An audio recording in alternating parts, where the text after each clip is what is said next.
shapely ballerina robots, world domination, and mysterious motives. What is really going on in Atomic Heart? Welcome back, my fellow gamers. It's me, Amanda. Today we'll be counting down the top 10 scary Atomic Heart theories that might just be right. Let us know which ones you think could be correct and which sound way off to you in the comments, because you know, some of these could be wrong. They're just theories. Also, fair warning, although I have tried to dodge major spoilers for, you know, the main endings of this game, we will be getting into some Atomic Heart spoilers in this one, so you've been warned. Number 10, the sequel will be in space. In Atomic Heart, we clearly see that the Soviet Union has been dreaming of space, and while it seems in this alternate timeline of the futuristic past, Earth still has yet to make it to the moon, that hasn't prevented this advanced nation from already making plans of what they're going to do when they do arrive there. As we explore the underground facility, we notice that there are multiple creations that have yet to apparently be shared with the rest of the world because they're being saved for the Soviets to use in space, and they of course don't want anyone stealing their ideas for intergalactic dominance. Is it possible that this is where the future sequel or DLC could be set? Yeah. And friends, before we move on to our next spot on this list, if you love what we do here at Top 10 Gaming, and you love when we talk about other games and not, you know, just FNAF, but like diversify a little bit, be sure to let us know by subscribing, because then it'll let us know that you want more content like this and we can talk about some other games. Not that I don't love FNAF, I mean we could talk about all the games, FNAF included. Number 9. Charles plus P3 equals love? Charles, or Charles, is your sentient AI glove that you're given at the beginning of this game, also referred to as a chatting artificial librarian. It helps you to do a variety of things as a functional tool, but also acts as your guide throughout the game, giving you tips and tricks to, you know, hopefully help you avoid death and help you get around. Charles is also kinda like a character all of his own, and in fact, some even prefer Charles's personality to that of the main protagonist of the game, P3, finding the glove to have more of a likable personality than the man who wears him, and who for some, they actually actively lament playing as. However, despite how unlikable as a protagonist many find P3 to be, is it possible that Charles may actually find P3 to be, dare I say, desirable? Charles does seem to express a sense of admiration for P3 as time goes on, and likewise P3 does that kind of with Charles, even seemingly becoming fond of one another. And there is one moment in the game that's pretty early on that made me feel like Charles even got like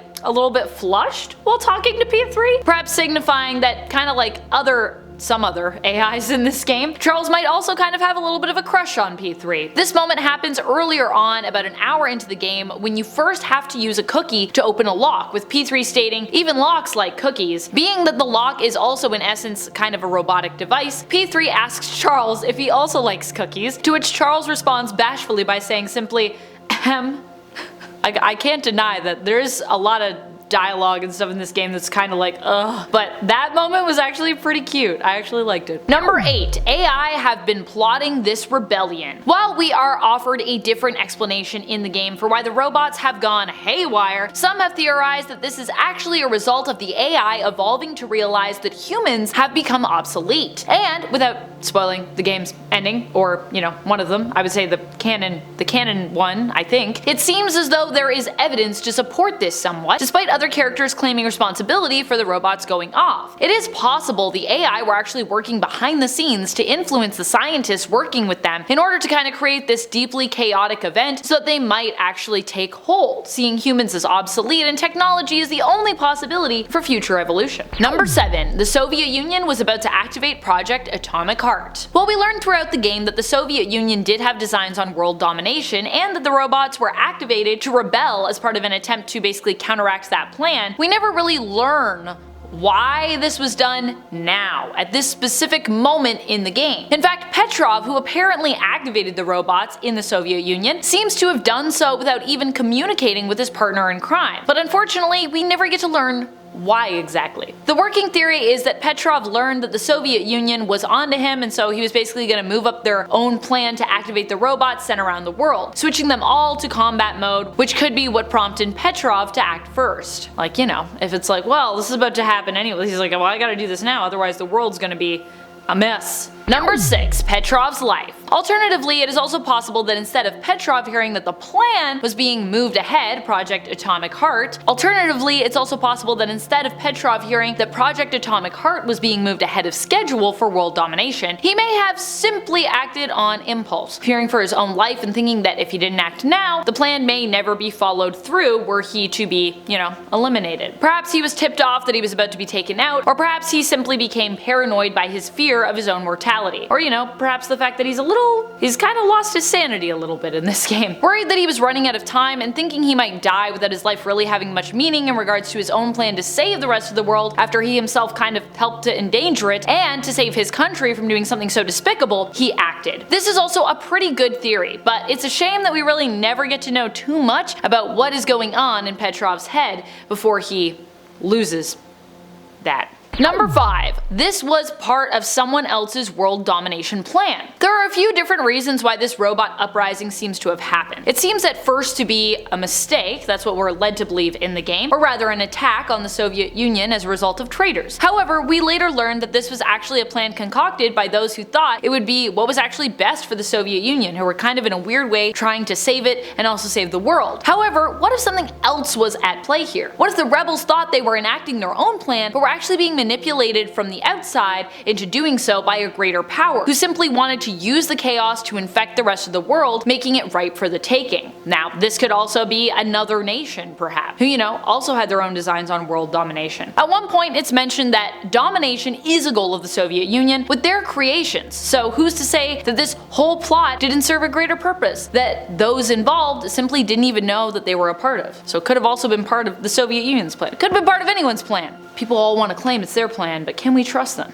I don't know. Number 4. Love triangle. This is implied in the game, but in kind of a weird way. We know that Sechenov and his 2 ballerina bodyguards, the ballerina robots, the twins, right and left, but as we continue throughout the game, we also learn of their connection to the protagonist P3. As we uncover more about P3's past, we learn he was married and worked alongside his wife as a soldier, although he doesn't remember this. While he was saved, after he and his unit were all fatally injured, she died. However, for some reason, Sechenov used red polymer, which can in essence be used to kind of absorb and transfer a person's consciousness, to preserve her extremely adept skills as a ballerina and martial artist, putting them within his own robot ballerina bodyguards, whom he also seems to have given the same hairstyle as Katya, aka P3's wife. Many have theorized this is because Sechenov was actually in love with Katya himself. Number 3. Sechenov and the twins. If you're looking for something more intimate or romantic maybe in this game, there doesn't seem to be too much in the way of that. Although it is all heavily implied, and there are some rather raunchy moments throughout. However, that hasn't prevented the internet from coming up with their own ideas here. We learn in the game that Sechenov has certain feelings towards robots, and we also know that he took some of Katya's own consciousness to use in the creation of his bodyguards, who also have very large and shapely ballerina forms. These facts alone have provided enough fodder for people to imagine that Sechenov uses the twins for more than just protection. Although, as I said, it's never explicitly stated. It remains just a theory, as far as I've seen. I mean, if there's some evidence that I missed in here, let me know, but I haven't seen it yet. Number 2. P3. Man? Machine? Clone?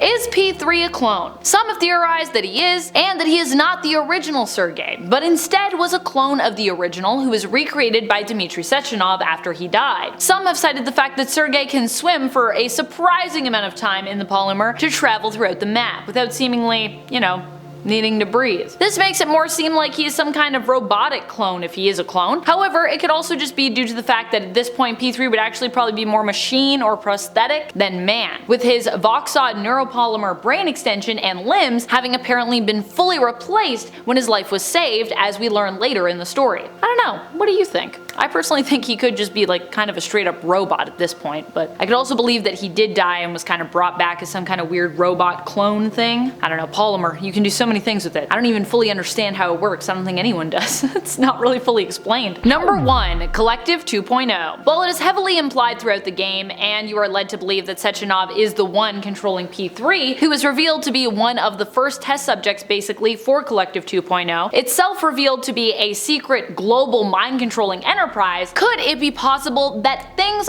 aren't as they seem here? I mean, We know that Sechenov was the one behind the manipulation of P3, at least initially, and kind of built the systems within him to do so. But he also seems to say in his own recording that he is opposed to, well, something. The tape ends before we get to hear him continue. It's possible that Sechenov actually built this system, but was actually against using it this way, and only ever does so super reluctantly. And it's also possible that some of the mind control that we see P3 fall victim to via the blackouts throughout the game, and the dreams that are set in limbo which happen during those blackouts, are actually the result of someone else manipulating him, which is also kind of implied, I think, in this. So. Perhaps another entity that he happens to be very close to. And it is perhaps when that entity is threatened that it takes hold of him instead, and we're just led to kind of believe that it might have been Sechenov all along. After all, who is to say that another being couldn't have hacked into P3's controls? For those who know what I'm talking about here, I'm talking about the real, or rather, one of the other antagonists in this game. That's all I'm gonna say, because I don't want to trying to avoid the major spoilers. That's all the time we have for this one. I hope you enjoyed jumping into the beautiful but super disturbing world of Atomic Heart with me. I'll see you next time, but until then, watch out for killer robots and keep on gaming on. Pew pew!